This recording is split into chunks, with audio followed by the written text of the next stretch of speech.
Good evening, everyone. Welcome to this week's edition of Keep the Mic On. I am Simply Sherri. If you remember, if you are aware that we've been here every week since the start of the quarantine in conversation with an artist of all disciplines. I will tell you more about what's going on tonight since it's my night, my interview, and I am really excited for who we are talking to this evening. I cannot wait. So for this moment, I'm going to kick it to the one, the only, the girl genius. Hey everyone, I'm Girl Genius. I'm one of your hosts. As you know, I'm always first week of the month, except for October when I will be switching weeks with Simply Sherri, and we'll get into more of that as we get closer in. It's going to be a fun month, but more importantly, it's going to be a fun night. I'm so excited to be here. My week is called Let's talk about the book. I had a moment. Sorry, y'all. Let's talk about the book where I get an author and pick their brain about their writing process, kind of all things in that realm, publishing, all of that. It's not just books though. We pick a product. So I'm going to start pulling in more people than just authors, but definitely some really dope and interesting people. Our fourth host, and I'll go ahead and introduce her now, is usually Charity Blackwell, who was last week. And she does a segment called Art Plus Therapy, where she talks to artists who use their art as a form of healing either for themselves or others. So now that I've gotten past all that, and I've gotten past the mush mouth, and the water is working well today, I will hand it over to our other hostess with the mostest, and again, one of my favorite people, Kaniki J. Thank you very much. Thank you very much. I am Kaniki Jakarta. I am happily serving a 3-year term as the first Black Poet Laureate of Alexandria, Virginia. And I am so happy to be a part of this collective that we have been doing for 18 months now. So I like to always say, please make sure that you support us. The artist that comes on here, they come on here for free. So I'm going to ask that you definitely support the artist as well. If she has anything coming up, definitely support her with thank you very much. I appreciate that. Basically support that. And all of this devices and everything that we have to put together, it is not free. So if you would like to support us, we have a Cash App. It is Keep the Mic On. You can follow us on all platforms. Keep the mic on. I have to get all the advertisements out of the way because we don't do this. We don't do it enough. So let me just say, I am very excited about tonight, and I know I say that every week, and I don't lie, because this has been known to be a masterclass. People say we didn't give it the name. People say that this is a masterclass.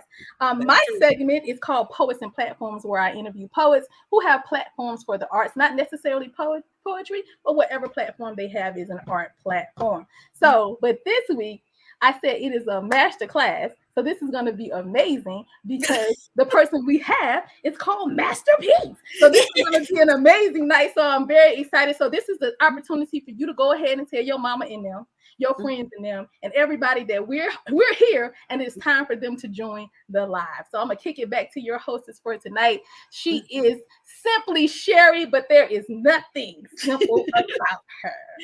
Thank you, Kaniki, and thank you, Girl Genius. So for those of you that have been here before, you know my segment is called From Behind the Microphone, where we take the time to get to know the artist behind the art, because we are people too. We contain multitudes. We do this, and we have a life. This week's artist, MasterPiece, I have not had the pleasure to meet her in person yet. We are Facebook friends, have been Facebook friends for a while. I'm going to read you her bio, then I will pull her in. International poet, MasterPiece is a 7-time award-winning performer from the Dallas, Texas, who has a broad range of work and accomplishments spanning 23 years. She has performed in over 50 cities across the United States and 10 countries overseas, including Abu Dhabi, the UAE, Jamaica, and Ghana. Has been seen on Good Morning Texas, World Star Hip Hop, All Def Poetry, CNN, Teen Vogue, Huffington Post, The Examiner, Essence Magazine, and countless national publications. She is a force to be reckoned with as the next spoken word generation's most powerful woman. She has starred in 2 major stage productions and produces one of the most successful and biggest spoken word events in the Dallas-Fort Worth Metroplex. MasterPiece presents Flow for the Love of Words Showcase has been in production for 6 years and has become an evening of entertainment staples as well as a stage for many poets to aspire to touch. The quadruple threat, writer, model, designer, and actress, has shared the stages with elite artists such as Faith Evans, Raheem DeVaughn, Tank, Malcolm Jamal, Warner, Tweet, Layla Hathaway, and I could keep going and going and going and going. But she knows what it says. Y'all can see her website up at the top, so y'all can figure out what the rest of it says. Ladies and gentlemen, please welcome MasterPiece. Hey. Yay! Thank you so much. I was listening to you read that, and I'm like, oh God. You know what? I know we're going to let you get into a poem, but you know what? We're going to let you do your poem first, but I want to bring this. I was talking to I want to call her a youth poet, but you know, she's just younger than me. Everybody's younger than me, but she's just younger than me. And I was just like chatting. I was like, yeah, I did this. And she snapped her neck. She's like, you did what? Like, yeah. And I said it in such a way. It's like, didn't everybody? Like, Yeah. hasn't everybody done that? Oh, that's just me. Okay, got it. Oh my So goodness. I'm going to exit stage left and let you go ahead and perform a piece for us. Okay. Well, good evening, everybody. My name is MasterPiece, and this poem is one of my most dear poems to date, and it's called Slingshot.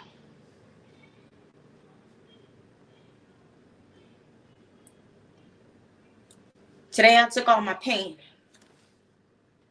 put it in a slingshot, pulled it back, and aimed for happiness. This poem is for anyone whose suffering didn't have enough elasticity to project their imperfections to a superhero version of themselves.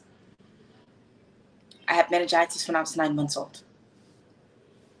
Left me with one ear. How could I know if I'm beautiful if I've never heard it?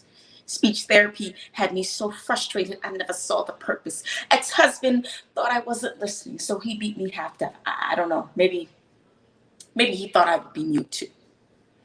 38 years later, I taught myself sign language in the form of verses and prose. If I'm going to talk loud, I'm going to be powerful and use it as a gift so I have stage presence and my message has reverb so you still hear me when I'm gone. I am the epitome of what happens when you pull me back, let go, I'll launch to my destiny. See, there's people who will come in your life just to break you.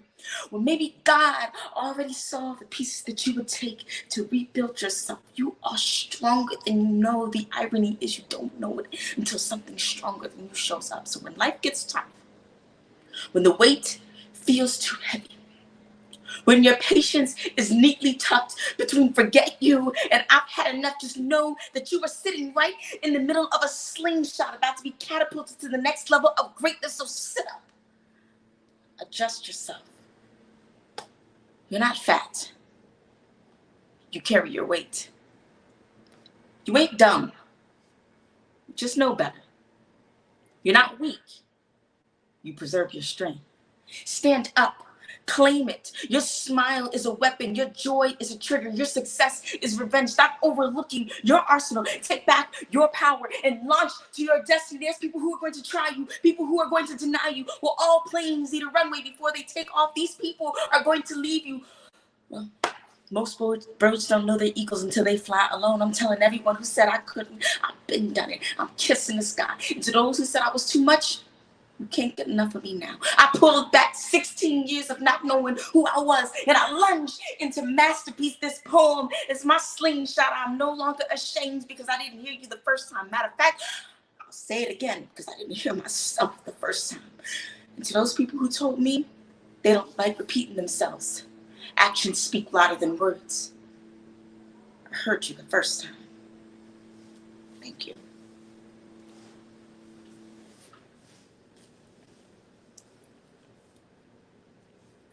My mouse did not want to come back to me. Good God, MasterPiece.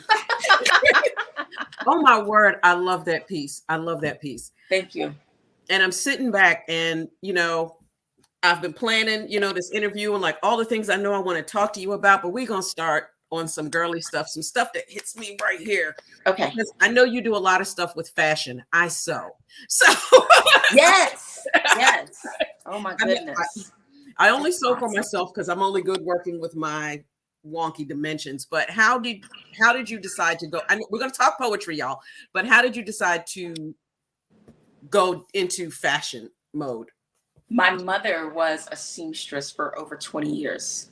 Oh, wow. She would design these amazing pieces and cut out these patterns and just have these amazing African pieces, and then not just African, but just all kinds of stuff. And we had a living room. It was supposed to be a guest like office, and she turned it into her sewing room. And every single day she was in there with the sewing machine. And I had an affinity for drawing. I was always getting in trouble because I was drawing on the walls. I got my ass whooped plenty of times. And my mom was like, maybe you are going to be an artist. And so they brought me these coloring books and these pads, and I just started sketching and drawing, and they were blown away. So they put me in an art class and everything. And next thing you know, I started drawing these pieces, and my mom was like, that's kind of nice. And so she would take my drawings and then she would make these clothes. And then I would go to school and people would be like, where are you getting these clothes from? Like, my mom made it. And that was ever since I was 8 years old. Wow. And so all the way up until, maybe 6-7 years ago when we started MasterPiece Boutique, I would be touring and traveling and doing poetry, and I would always have these custom African pieces on, or these custom dresses and things that I would sketch, and my mom would, she would craft them up and she would sew them. And then they moved back to Ghana, and so then I was kind of like, okay, well, I need to be able to do this myself. I'd taken sewing classes before when I was younger, but I was like, I need to revamp and be able to do this myself. So I started doing the same thing, taking what she had taught me and the things that I had been learning from her. And she was like, okay, well, I've got the fabric here. I can just ship it to you. Or we've got seamstresses here, and, we just send me whatever design you make. And then if people want it, let me know. We can have it made. Next thing you know, got 1 order, 12 orders, 25 orders, 80 orders. And I was like, oh my God. I was like, okay, well, maybe this could be like a clothing line of some sort. And it just kind of accidentally happened.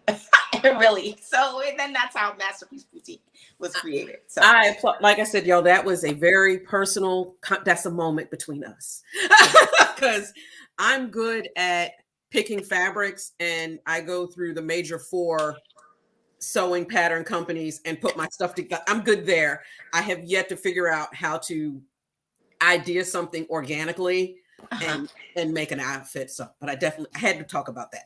I love fashion. I mean, last night I'm watching the Met Gala, oh my goodness. Like I am clearly, and I've always been extra. Like if somebody tells me, hey, you don't need to dress up, I'm going to dress up.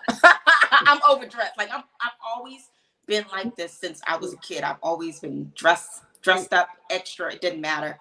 I love fashion. And so I don't find it extra because Kaniki will tell you, I will come into a venue dressed down. And if I'm not, I definitely have on a fire pair of shoes, like wherever I go, because that's the main thing. Baby, it's all about the shoes, baby. You don't want to see my closet. I wear a size 10. Trust me, I know. Baby, all right. The whole point is the shoes. So yes, absolutely. I definitely have a thing for creating things in my mind. And when I create something in my mind, I've got to execute it somehow, no matter what I do. So because of that, not only with my clothes, but because with graphics, I'm a graphic designer as well. So I'm able to take what's in my mind and say, okay, this is the flyer, this is the website, this is the logo, this is what I want to make. I got to be able to create that in my mind. So it has to come out for me. So I appreciate that. I appreciate all of that. I'm feeling it.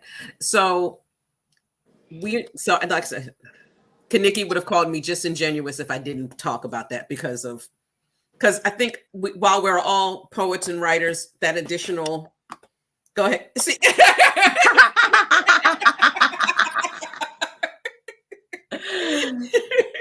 I did an event a couple of weeks ago. Kaniki was there and she's like, "Oh my God, Sherri, that dress is so cute." She's on the microphone on stage talking to the audience like, "That dress is so cute. You made that, didn't you?" I've introduced her, I've given her this wonderful introduction. And that's what I hear as I'm going off stage. It was a cute dress. Anyway. Dope. That is so dope. That's dope. I think it's amazing that when somebody can take a piece of fabric and conform it and shape it to match their personality as an expression of self. You know what I'm saying? Definitely. I think that's amazing. I'm sorry. Can y'all hear my son? I'm sorry. He's over there playing a video game. I'm sorry. We're pro kid. We're pro kid. Okay. All right. So that's a good question because your child he's a tween, right?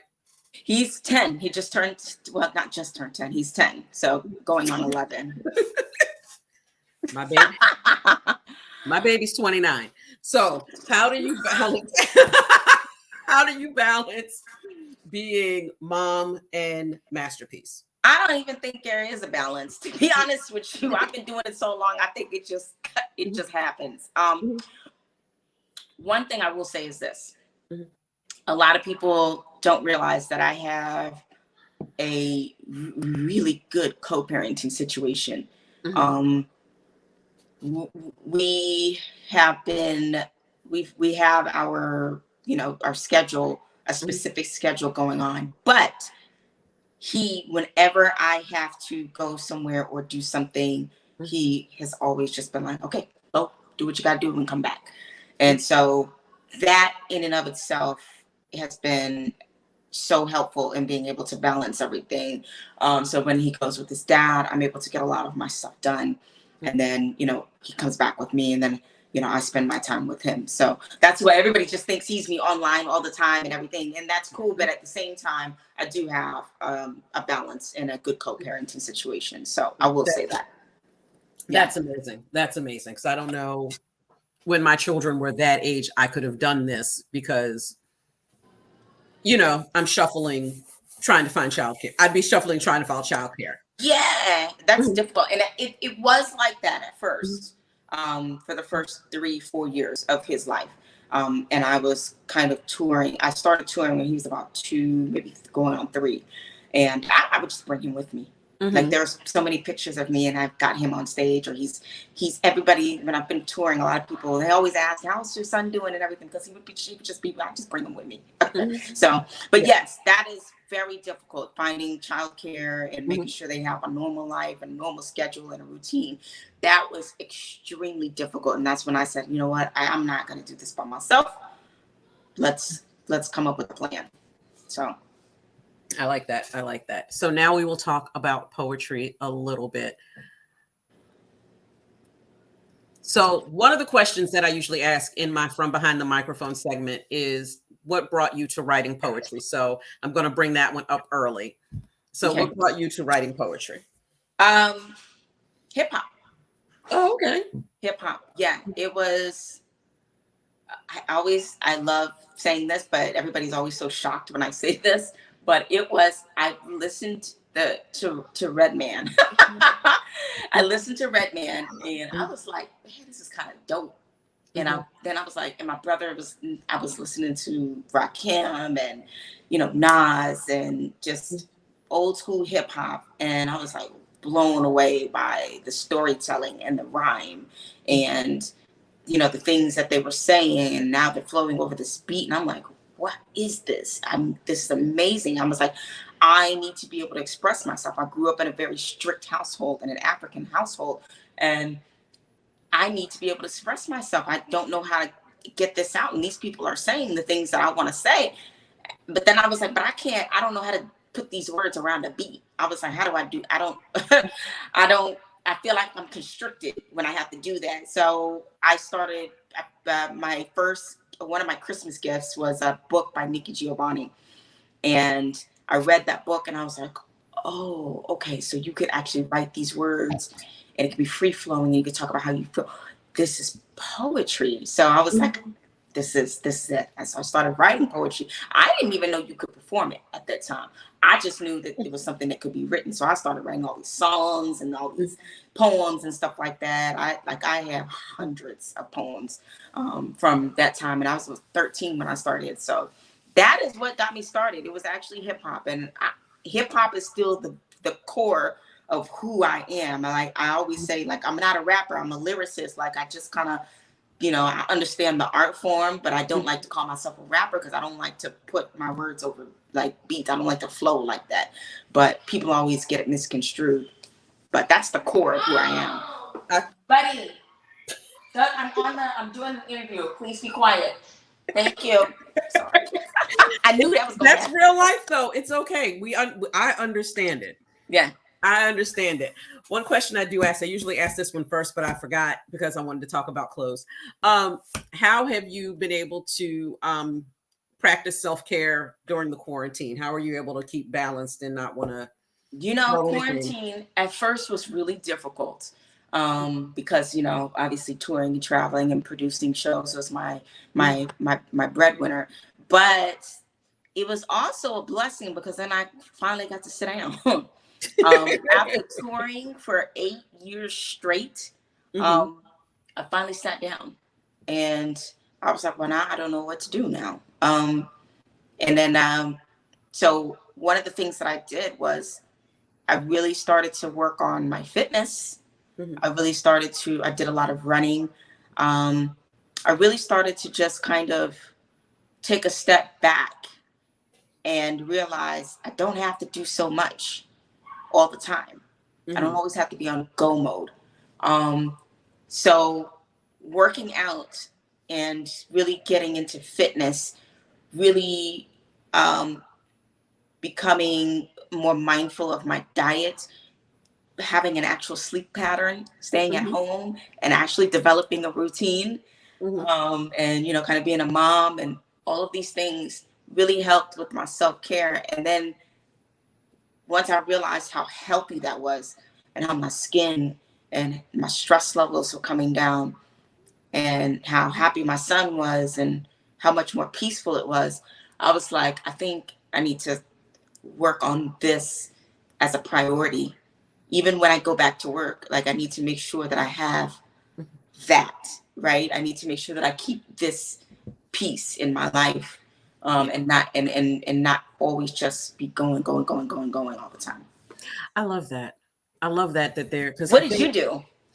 The interesting thing is that like couple of my friends, when quarantine started and all of the open mics and all of the performances came online, they were jumping from online open mic to online open mic, and I'm just like, no, I'm not going to do that. Yeah.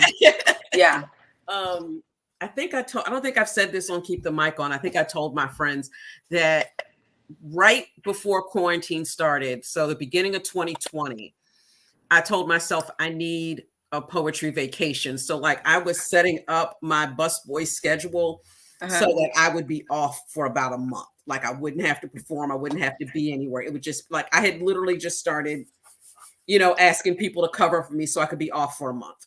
Yeah. Right.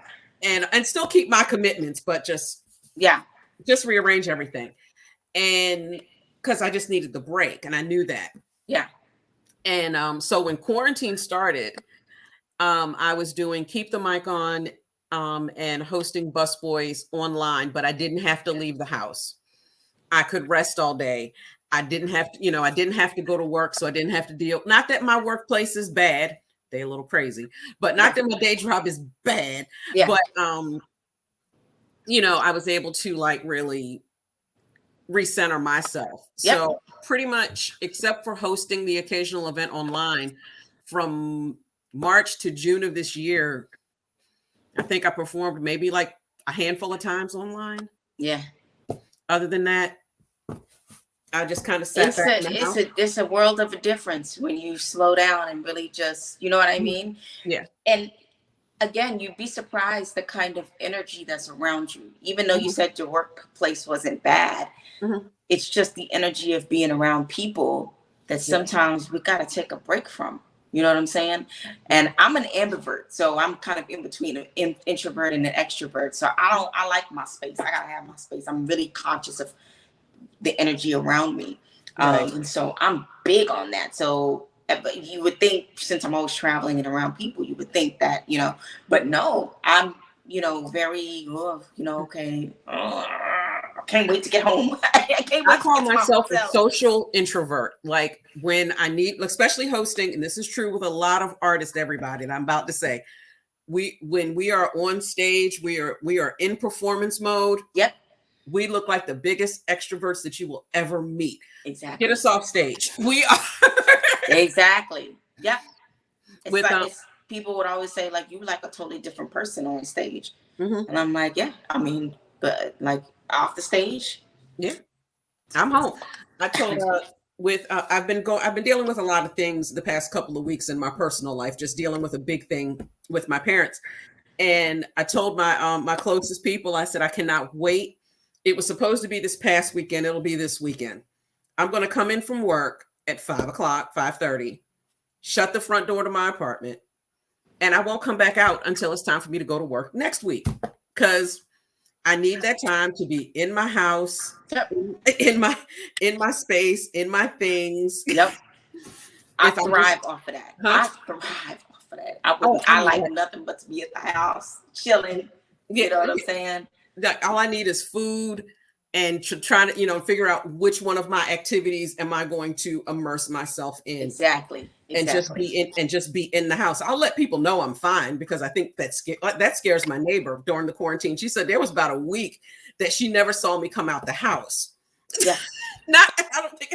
Seriously. No, seriously. I it's the same thing. I stayed in the house. You gonna leave? No, I mean, I got everything I need now. Right. I went to the grocery store on Saturday. I'm good. Yeah. Seriously. Nope. Got to. Yeah, I love to travel, but at the same time, it's nothing like just being at home and being still. You know what I'm saying?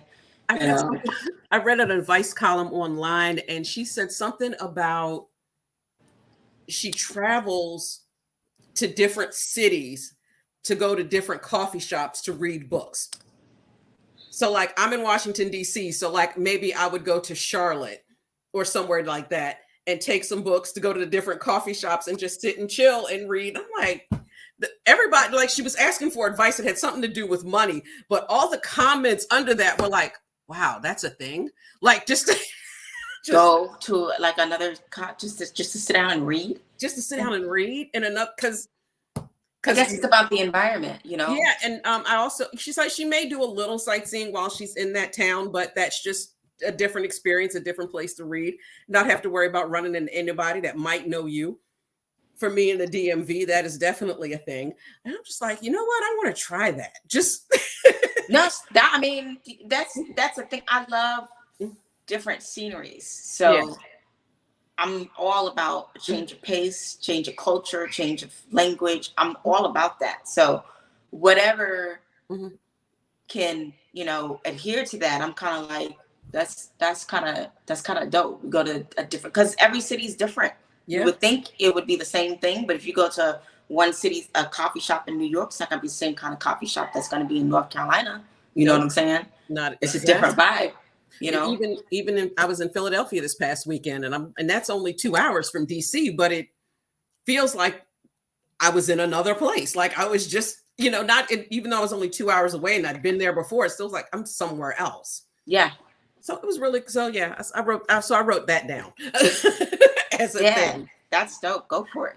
Okay, so we definitely want to take some time to talk about For the Love of Words flow.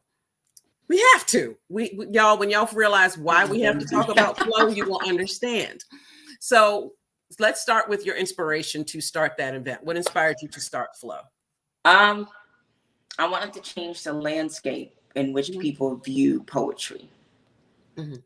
Not poets, not just poets, but the general public. I wanted a way for poetry to become marketable, to become something that poets can get paid off of, something that people would enjoy. And so he's throwing me off. I'm sorry. But anyway, so that was my main reason. But I was like, most people, when they think of poetry at that time, I was, they're coffee shop, Shakespeare, open mic, quaint, to Love Jones, snap, snap. Like, you know what I'm saying? I say in my open mics when I'm hosting all the time, I'm like, have you ever, I said, so if you've never been to a poetry event before, but you've seen it on TV or saw it badly portrayed in the movies, that's not what we do here. That's not what we do. I say, what do y'all do when y'all like somebody, poet says something you like, snap your finger. Okay, don't do that. No, we're not doing that. Don't do that. Make some noise.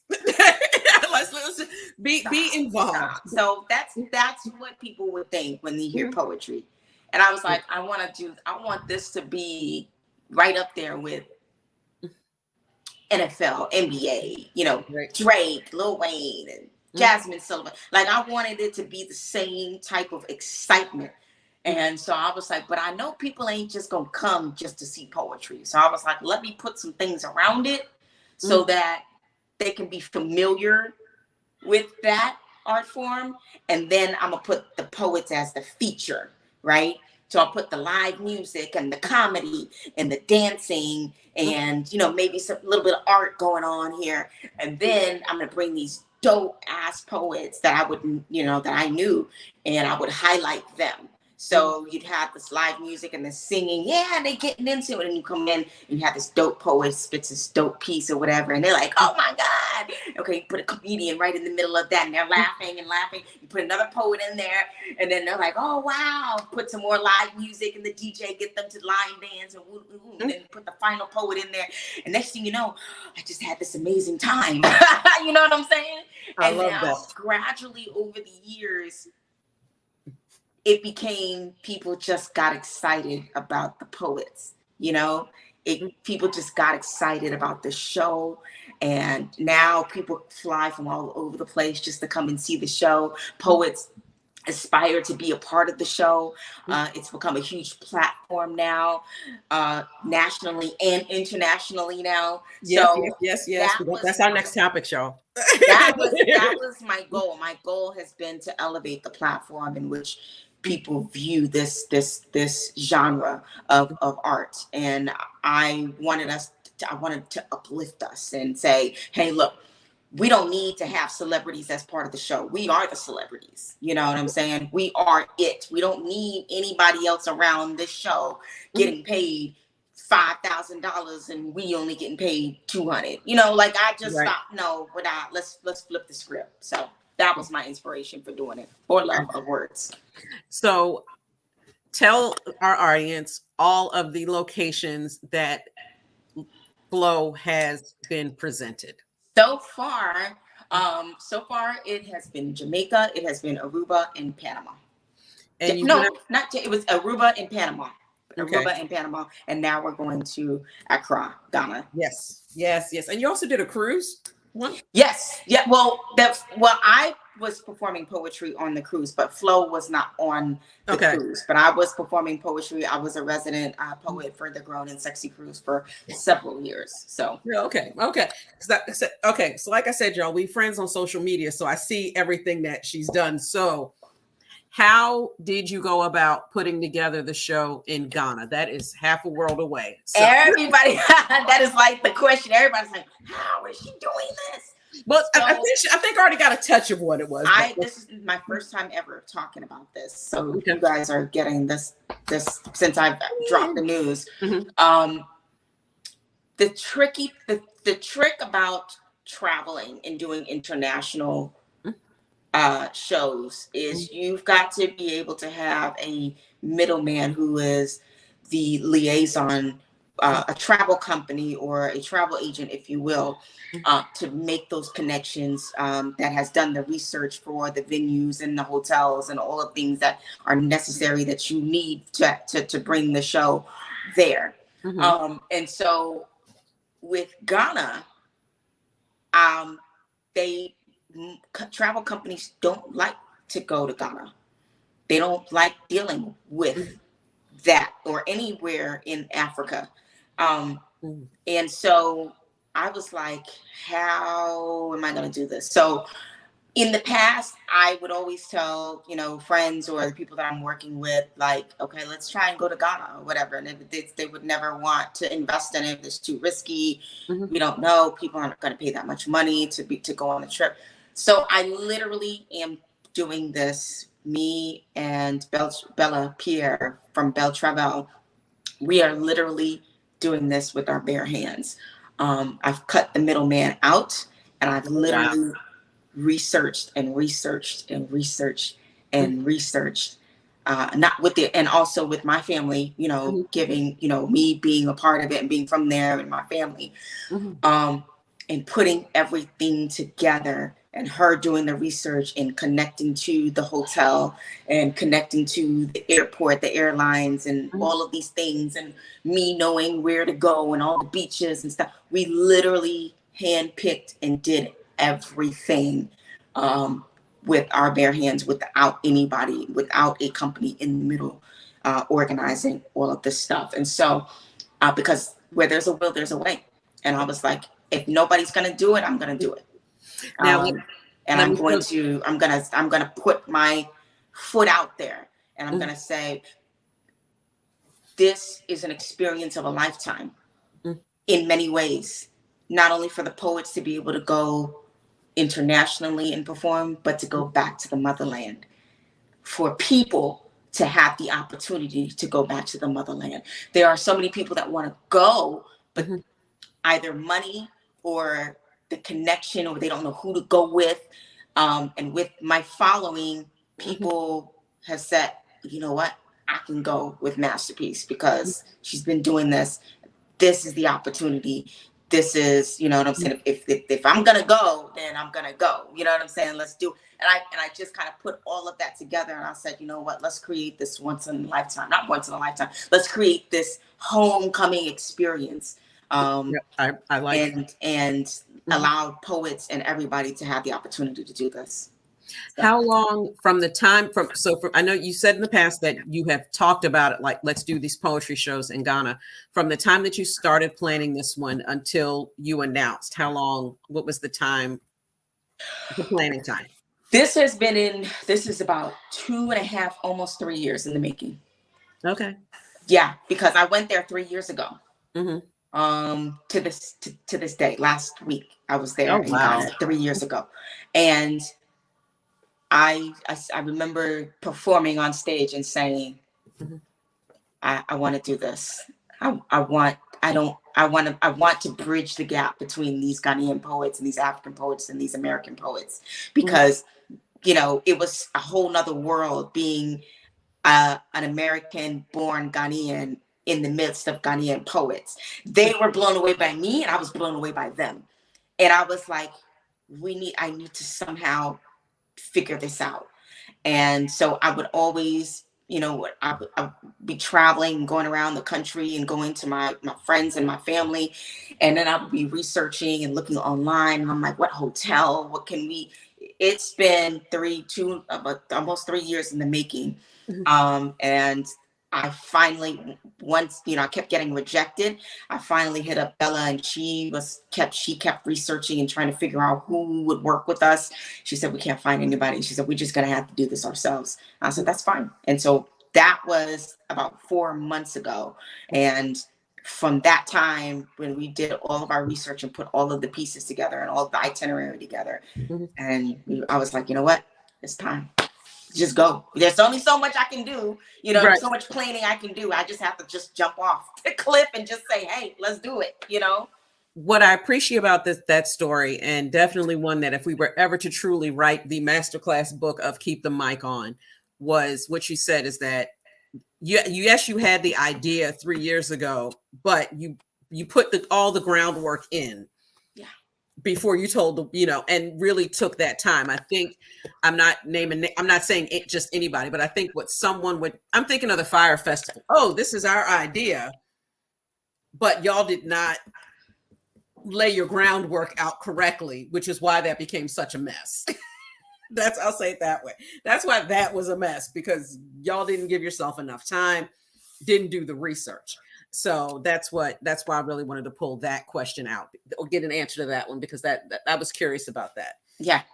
And Yep. who are you taking with you? I already know one poet. As far as poets or Poets. I can't. Oh, I think one of them announced. That's why I happen to know. I can say one person because it's an obvious, and that Yeah. person is Yao. Yao Kiamateng. Absolutely amazing. I just love him. I fell in love with him. Met him in Los Angeles about was it 2019?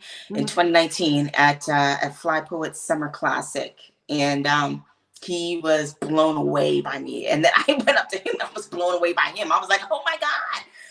And then I saw him in these viral poems at the Texas Grand Slam, and all these national slams. And I'm like, oh God, he's amazing. And I'm just such a big fan of his. And he's such a big fan of mine. And we're, and he's Ghanaian and he's amazing. And I was just like, and I contacted him. And I was like, hey, I need you to kind of help me bridge this gap and help me, because he's there. And so I was like, let's get some poets and let's do this thing. And he was like, let's do it. So he's obviously one of the headliners, so I can definitely say that. So that's an obvious. And I am just learning that y'all will be actually here in Baltimore next month. Yeah, for the Sips Slam.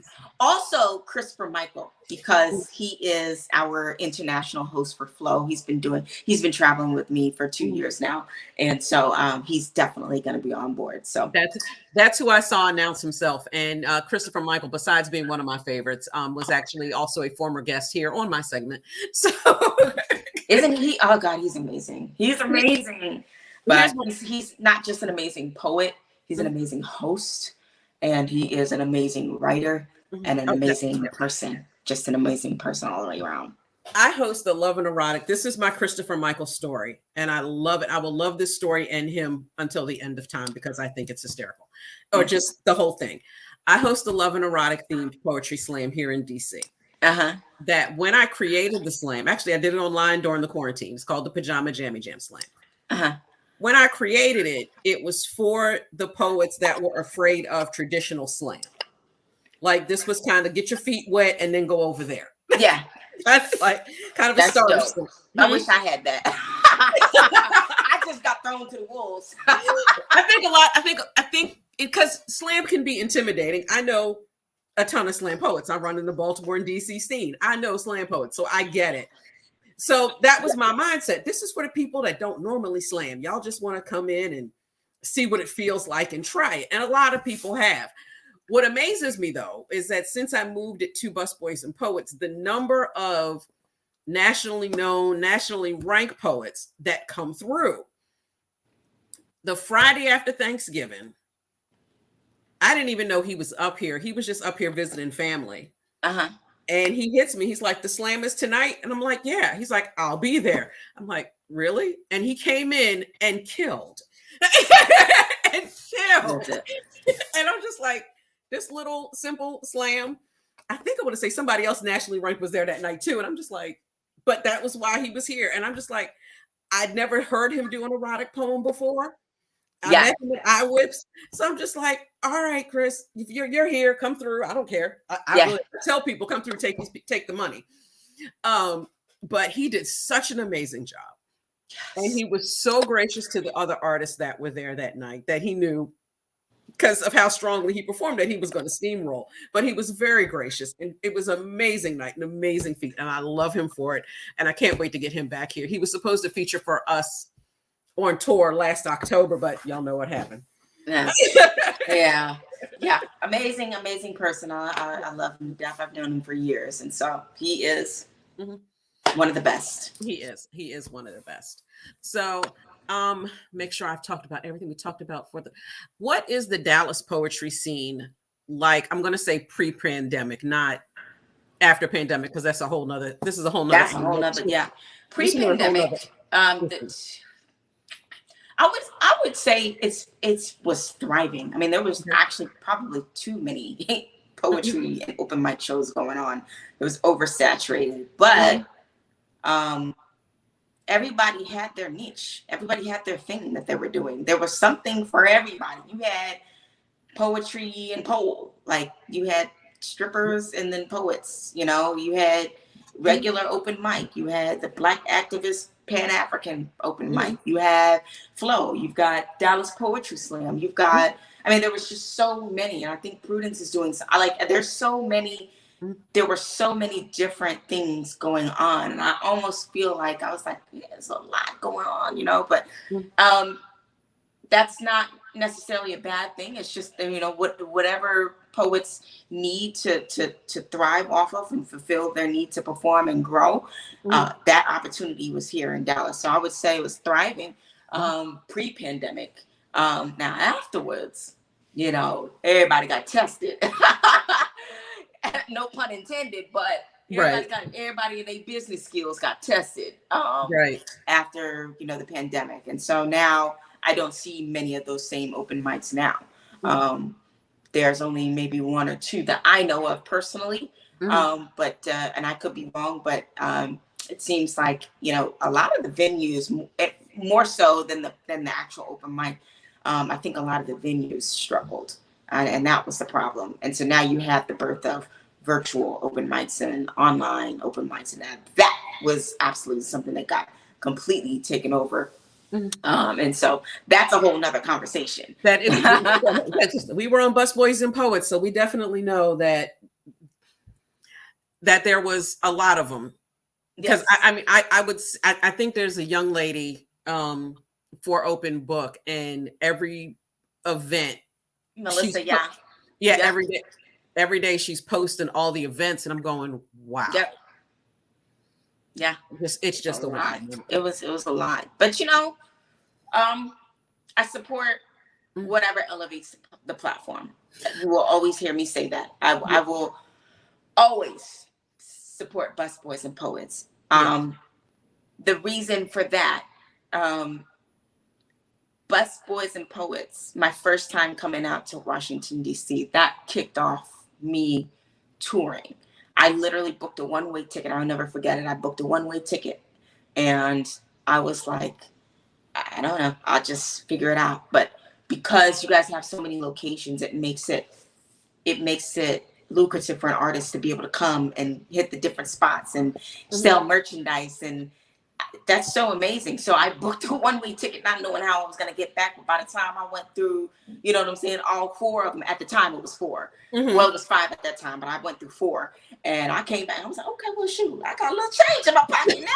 You know what I'm saying? But that kicked off me understanding the need and how necessary it was to go to different places. And every audience is different. Every host is different.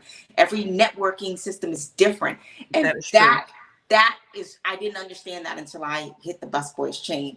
And that to me was always the Kickstarter for me when it came to touring. And so places and shows like Busboys and Poets are so necessary to elevating the platform, because poets need to understand being able to hit different spots in a small cluster of a time like that. You know what I'm saying? Right, that is true. And for those that may watch this and wonder, if the current rule is, if you are coming in from out of town, you can feature at 4 Busboys and Poets locations in a year. If you're out of town, you connect with one host. We will do our best to book you all in the same week. We will see.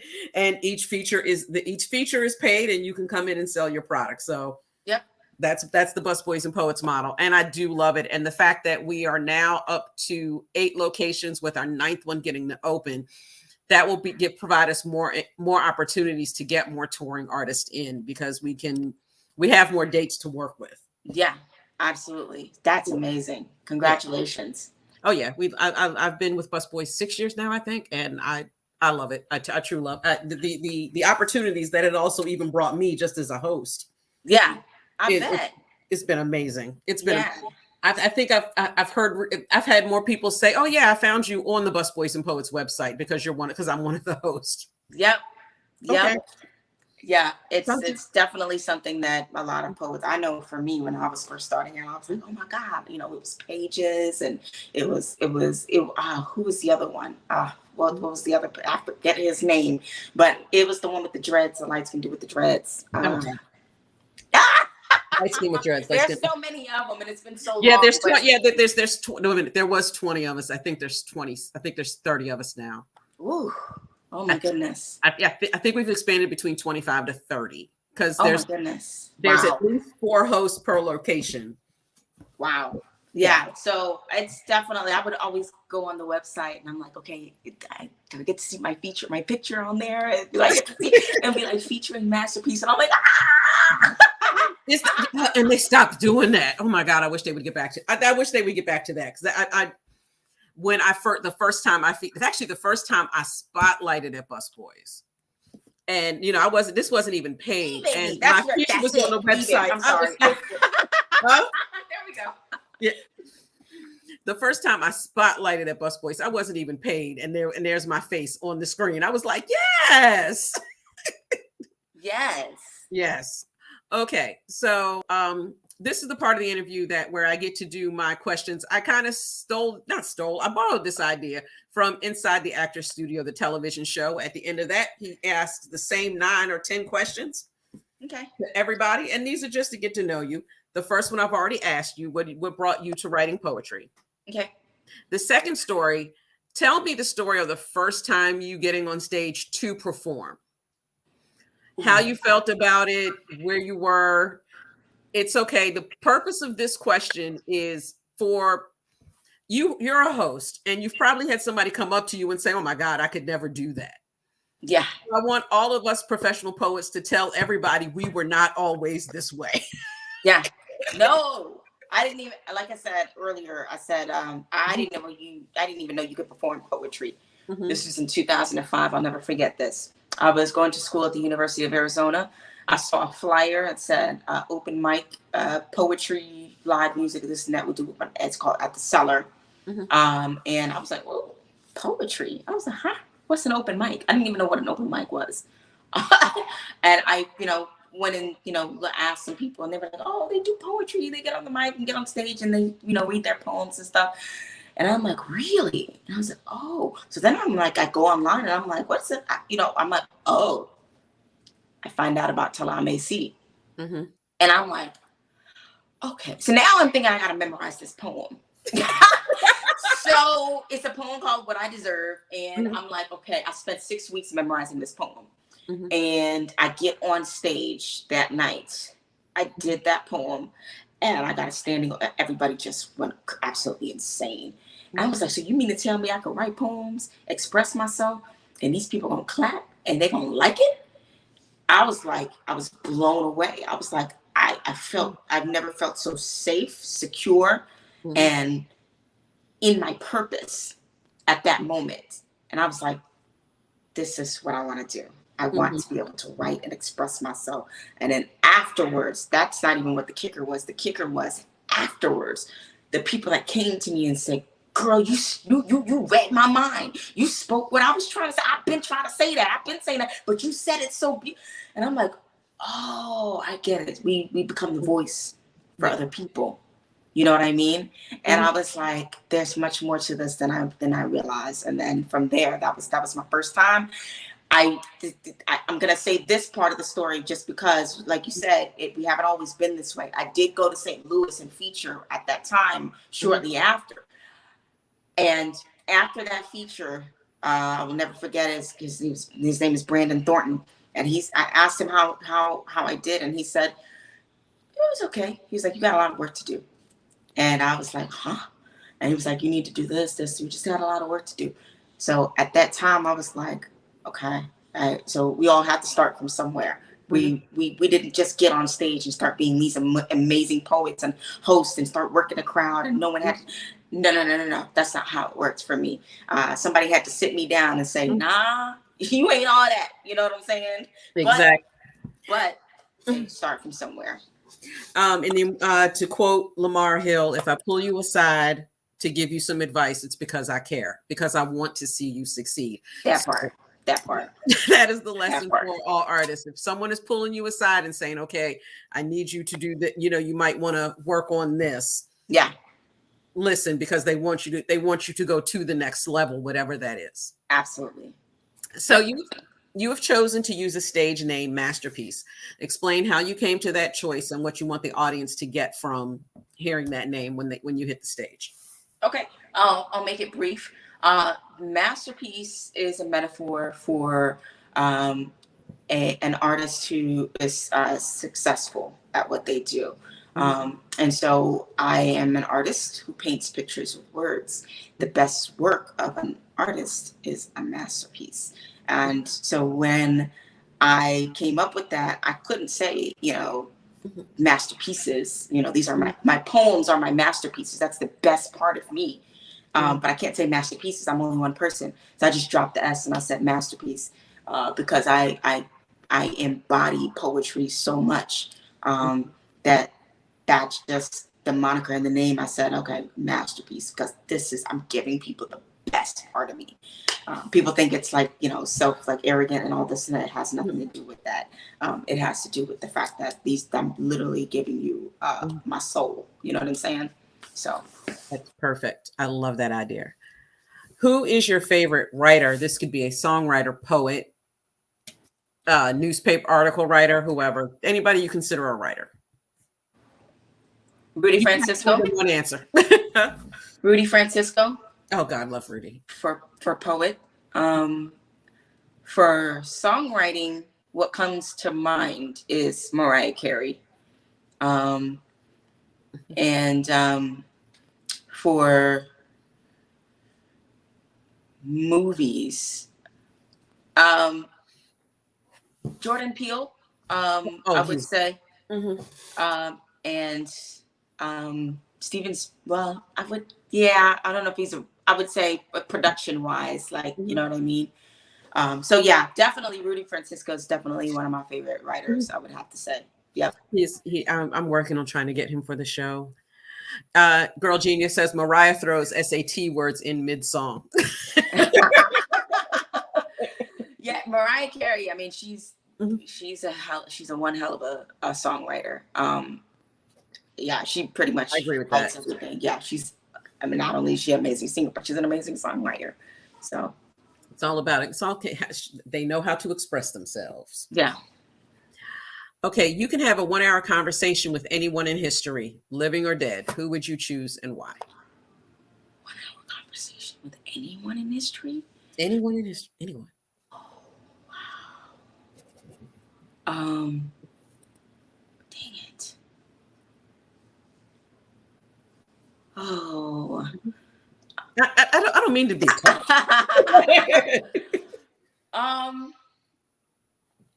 Well, I mean, everybody knows I love Beyonce. So I am. That's fair. That's a fair answer. I really want to, I want to say somebody like Oprah, like a businesswoman, like Michelle Obama, but I relate most to Beyonce and her whole marketing and her work ethic and her vision and the way she moves. I would want to have a 1-hour conversation with her. That's just what I'm thinking about right now. I'm probably gonna get out this show and be like, dang it, I shouldn't have said that. I should have said this, because there's so many people that I look up to. That's a perfect answer. You said living or dead too, because then I'm, I'm thinking, Pac, you know what I'm saying? I'm thinking,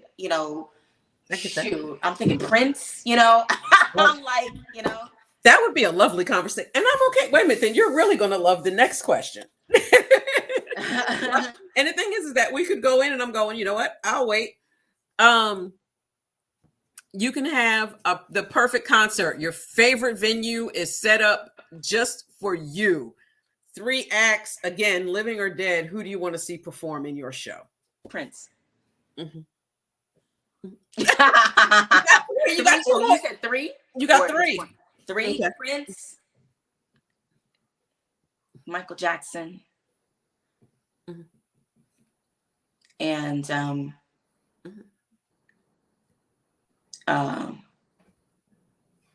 and Mariah Carey. I like that. I like that. But show. I mean, the old Mariah, not the new Mariah. I would definitely want to see that. I've seen Beyonce in concert. Mhm. I've seen her tons of times. But I've never seen Mariah Carey in concert.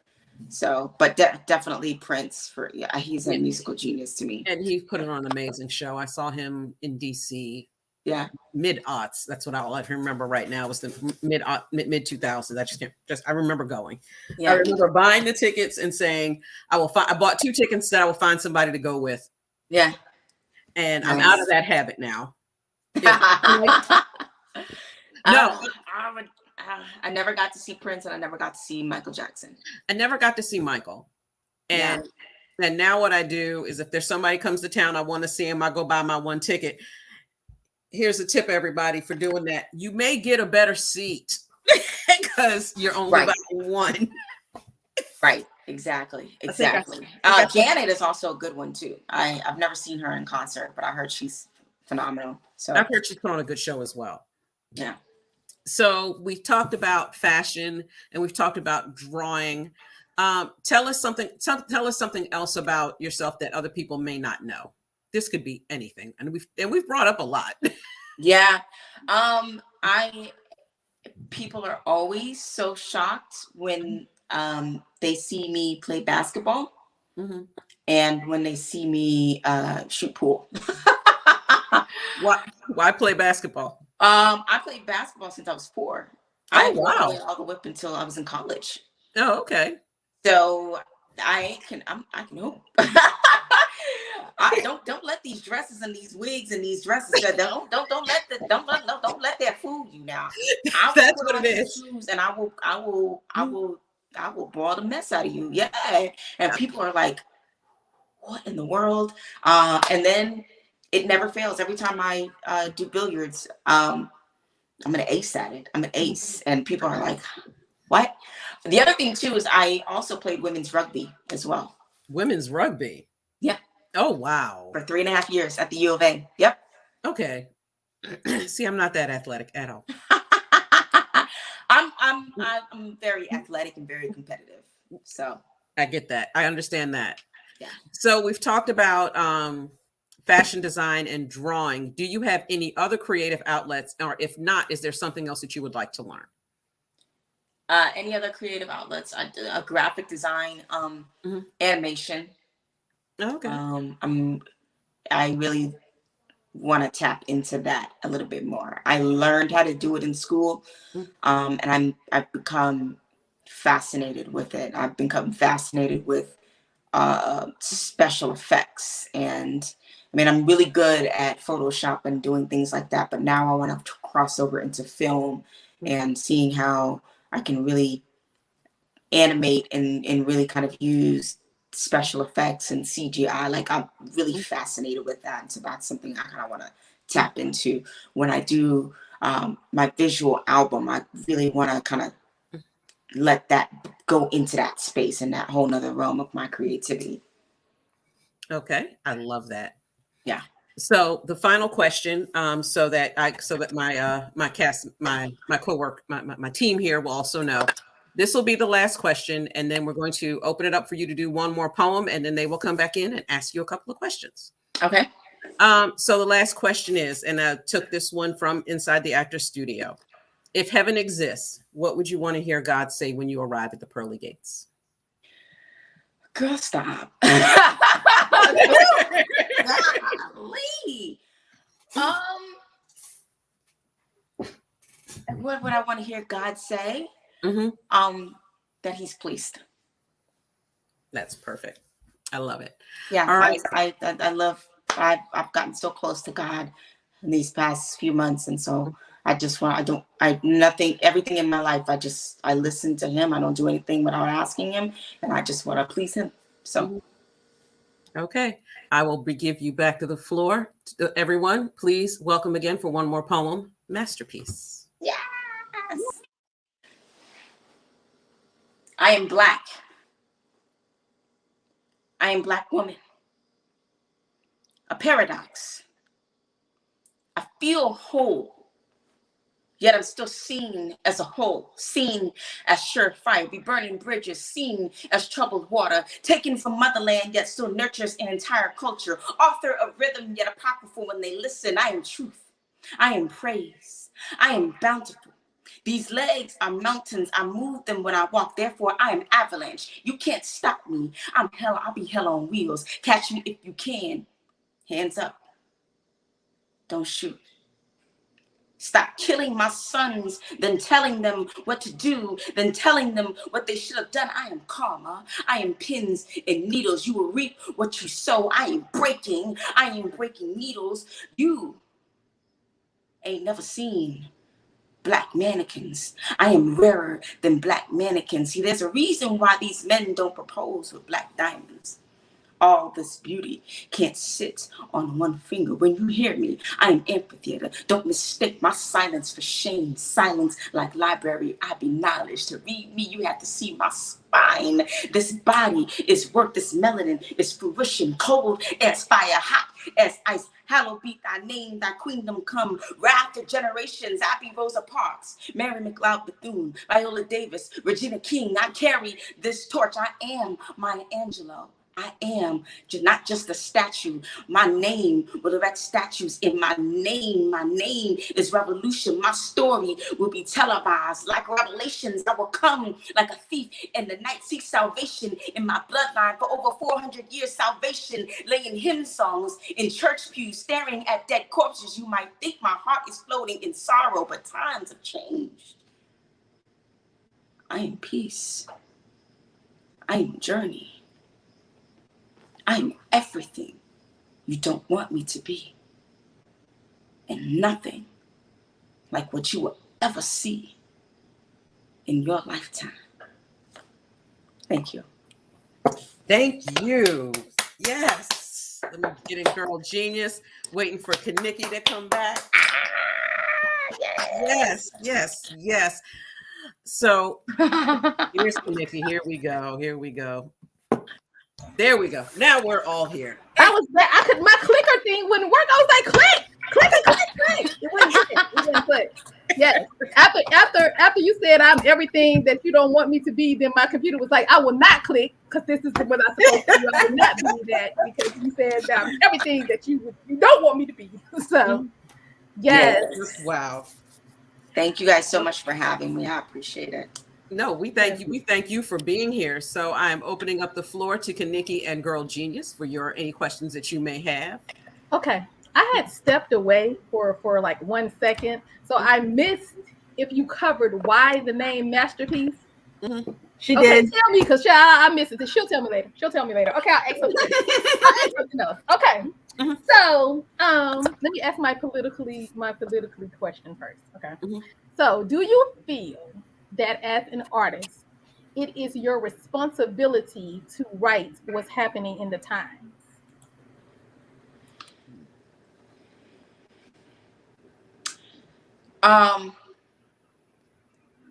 Yes and no.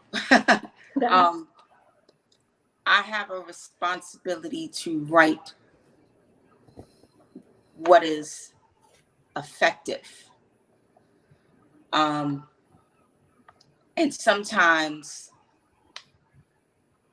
not everything that is happening in the times affects me, per se. But I think that it is important that if there's a way that I can effectively express it, if the Black Lives Matter movement is something that is happening or was happening, and if I can find a way to express it effectively, that is going to reach the masses, then that is my responsibility. But I also feel like sometimes poets take that and they take these platforms and they use it in a way that it's like, okay, now you're just writing it just because that's what we're talking about right now.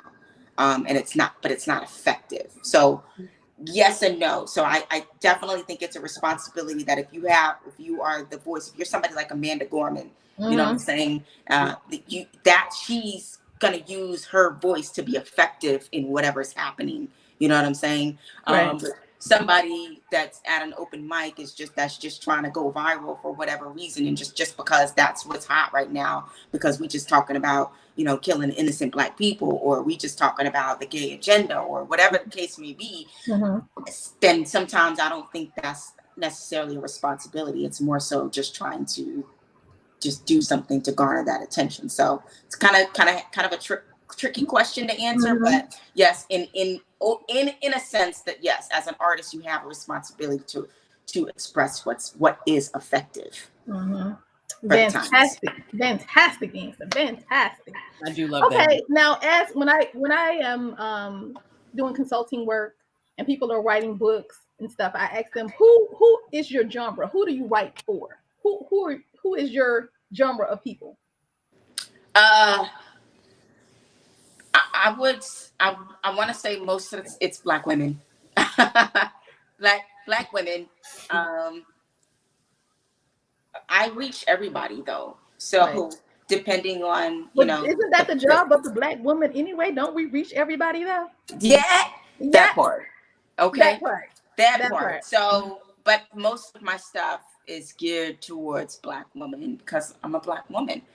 And ain't that like a Black woman? Yeah. So, but I write stuff for everybody. So, okay. And you're in a relationship, right? Yeah. And how does that influence your writing, if any?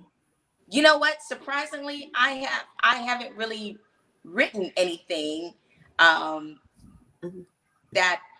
you know because of that. So, you know, it's crazy because it's like most artists, we write from a place of pain, right? And it's difficult, you know, it's more difficult when you're in this happy space and you're like, you know, so now the challenge has become, you know, having to write. I actually thought of something last night and I think I'm going to start writing it sometime this week.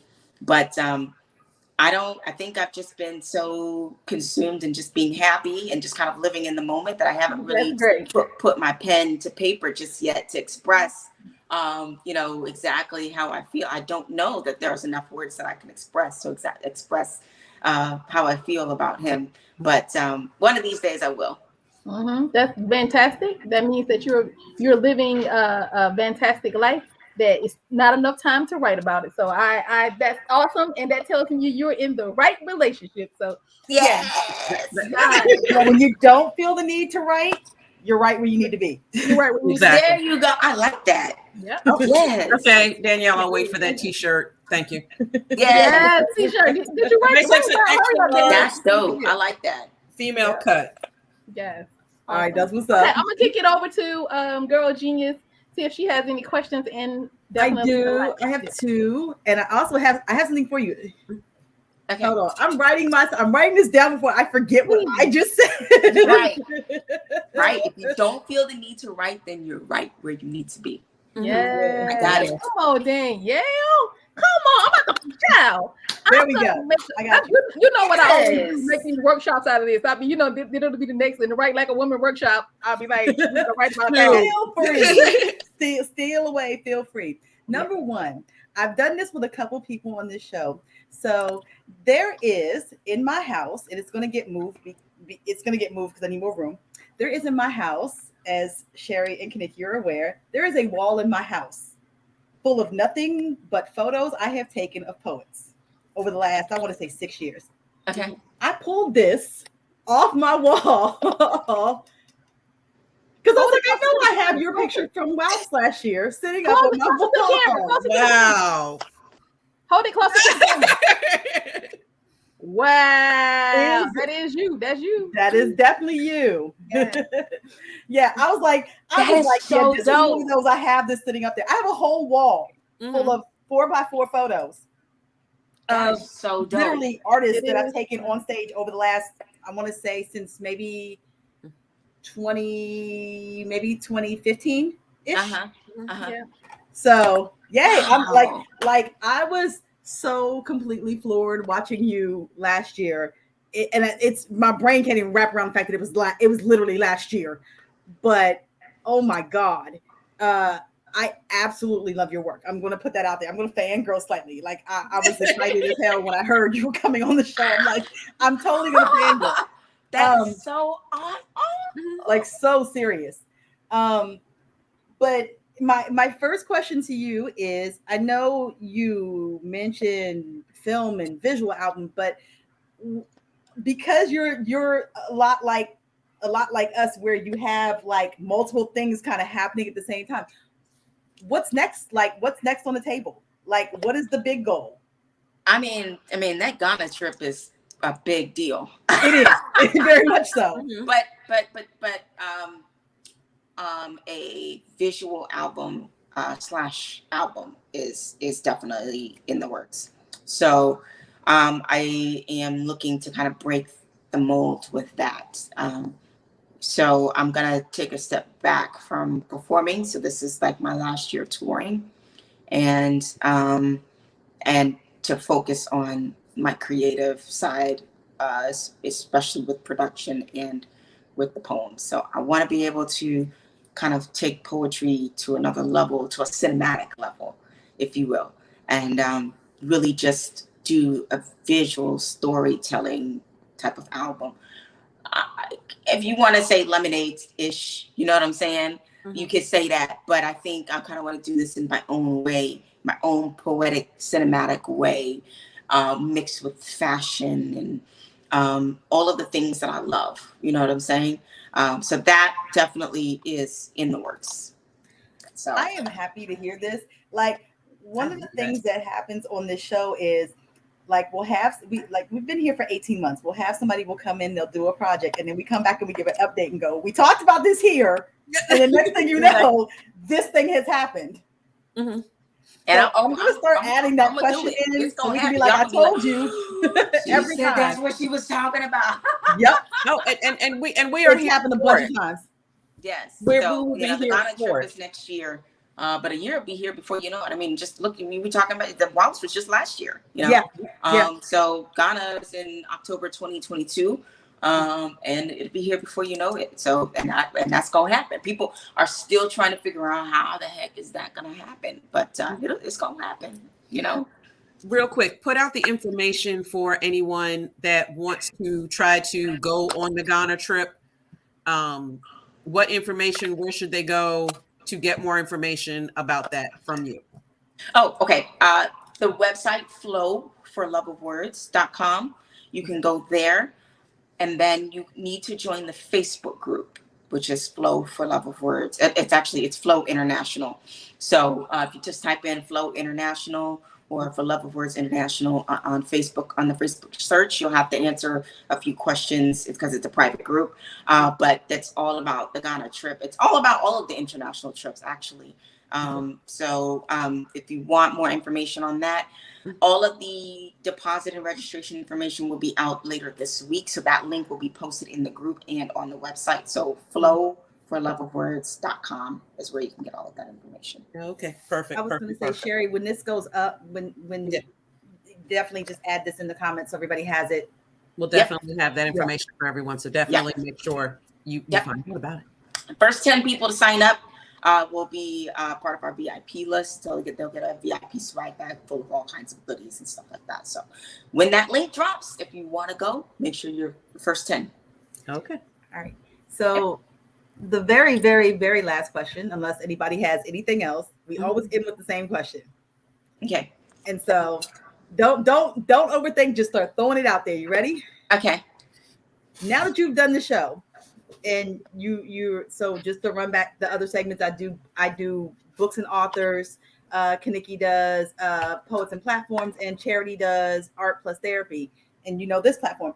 Who do you think, or would you suggest we get as a guest on the show? Anybody? Black Chakra. He's been here. Oh, he's okay. He's been here. Black Chakra.